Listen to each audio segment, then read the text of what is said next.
So I was looking through our photo album, and I came across some of the pictures that you took during the trip to Colombia to get me, and I was wondering, as some of these pictures, I forget what they're about. I was wondering if we could go through some of them. Sure. For instance, this particular picture here. This was a friend. His name was Bill Wood. He was a reverend, actually from Tennessee, but lives in Columbia, in the exact town that you were from. And, by coincidence, one day he happened to be in the social service office and happened to see our application on the desk, and just took it upon himself to contact us here in Connecticut and offered his help. He spoke fluent Spanish and obviously English. And he was the one that really sped up all the paperwork that needed to be done. So he was a real savior, because then in the end we ended up actually staying with him and his wife, and he took us to all different parts of Armenia, which is the town that you're from, and became a lifelong friend. So this picture here is a picture of your mom, Reverend Woods, and yourself as a baby, probably 1 or 2 days after we actually finalized the adoption. This is the head guidance counselor for one of the state VOTEC systems. She wrote the letter of recommendation, one of the letters of recommendation that we had to go through. This, I feel, is a very important document to me. It's my certificate of naturalization. Yep. This is your birth certificate, and again, they call it a certificate of naturalization. This is probably the most important piece of paper that you'll ever have in your life. Even more important than your college diploma. That this proves that you were obviously an American citizen, and that everything was done through the court systems in Colombia and then registered here. And this will stay with you, like I say, for the rest of your life. I think you can see the stamp on here. This is the original copy that should never leave your hands. And what was the original name they gave to me? Let's see. Mauricio Herrera. Mauricio Herrera. And from what I understand, in the town, Mauricio is a common name, like maybe like John or Joseph would be here. And we decided to Americanize the name, and therefore Justin comes in. Yep.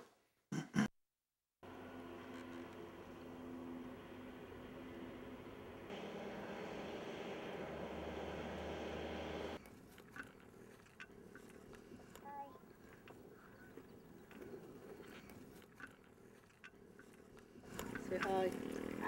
What's your name? Medio. Medio Carpintero.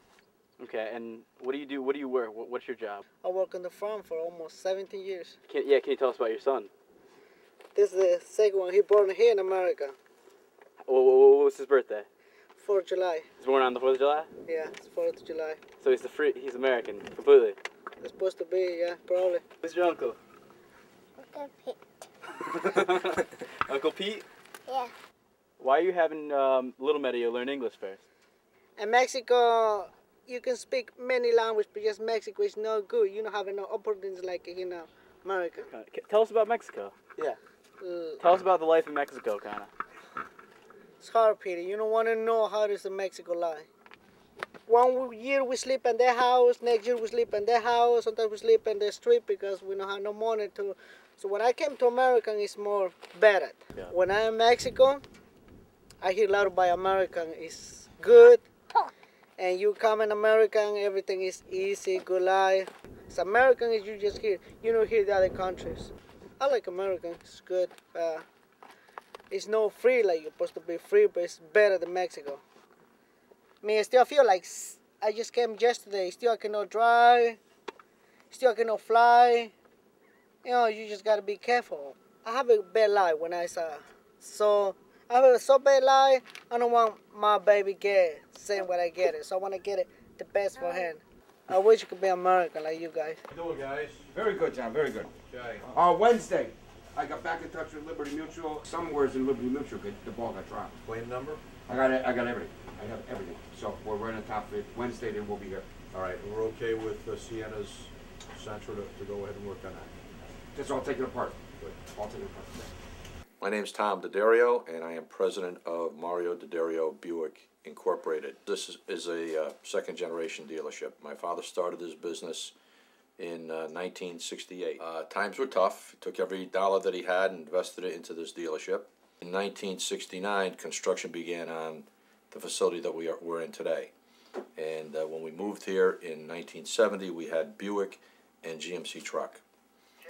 Over the years, that has evolved into Buick, GMC truck. We added Nissan in 1983, added Pontiac in 2002, and added Cadillac in 2005. And this area services our Nissan line. We'll service Nissans and maintenance items on the Infiniti product. And this area has about 9 stalls, 6 technicians, and it pretty much mirrors what we do in the GM building. This is Dan Schnaffer. He's our service and body shop director, and Dan's been with us for 20, how many years? 15? 15 years. We're working on 20. He's responsible for Nissan service, GM service, and the body shop. I think it's essential for everybody to give back a little bit of something. The car that you're looking at is a 1982 Buick Riviera convertible. We've restored about 85–90% of it, but when it's done, what we'll do is we'll give it to parades, to put in parades and civic event functions that can be used for visiting dignitaries or parade marshals. They take the trade they know and they look to generate that and make that into a business for themselves. And I think that's the way, at least the way I look at the American dream, because that's the dream my father followed. Second generation for me now, and maybe a dream for the people that are in the next phase might say that is to keep my father's dream alive, because now it's become my dream, and to take what was given to me, protect it, and to grow it. Justin, or as I like to call him, J-Man. The thing with J-Man is he's always looking at a paper, trying to figure out the next scene, you know, planning something out. When I'm on set with him, I know that I'm in good hands because J-Man knows what he's doing. He's responsible. I don't want my baby get same what I get it, so I want to get it the best for him. Anything worth value does not come easy. To see that you don't have to make $1 million a year to be happy. I'm almost envious of him because he's doing exactly what he wants to do. He's making movies, you know?